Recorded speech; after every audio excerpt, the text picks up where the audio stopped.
There is not anything in place except for that it is the law and now it needs to be enforced. I actually run into this problem a lot when I think about the IEEPA statute and what's about to come down from the courts. This is exactly the same. The law plainly prohibits it. Now what?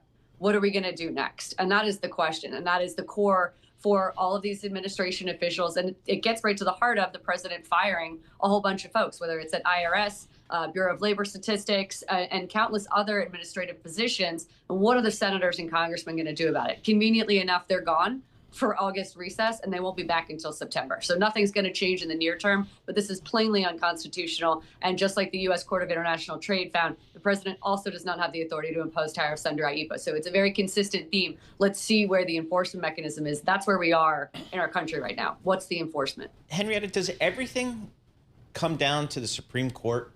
Because, again, it just seems like the Supreme Court is asked to weigh in on every little issue. Not that they're little issues, i.e., export tariffs are unconstitutional, but it just seems like there are multiple issues every single week. And it just feels like the Supreme Court is the only check and balance.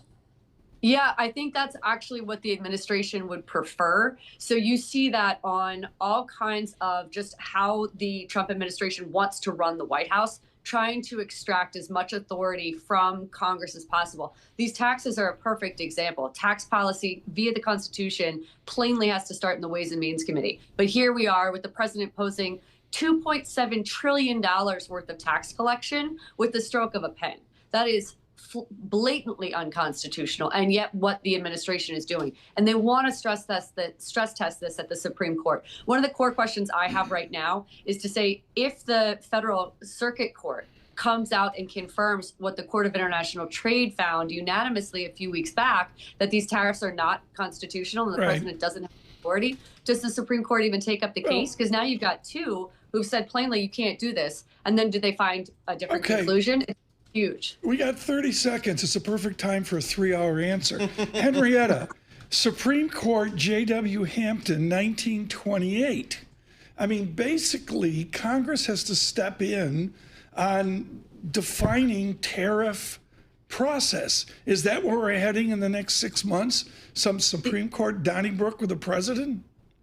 This is exactly what the administration has as its strategy. There's two pieces of legislation that they want Congress to pass to give it IEEPA authority in the event that the courts strip it away. And that's a reconciliation bill, which I give 30% odds to, and the Russia sanctions package, which hasn't moved yet, but is pending and has 85 members supporting it. I give that slightly higher, 35% odds. This is the question of 2025.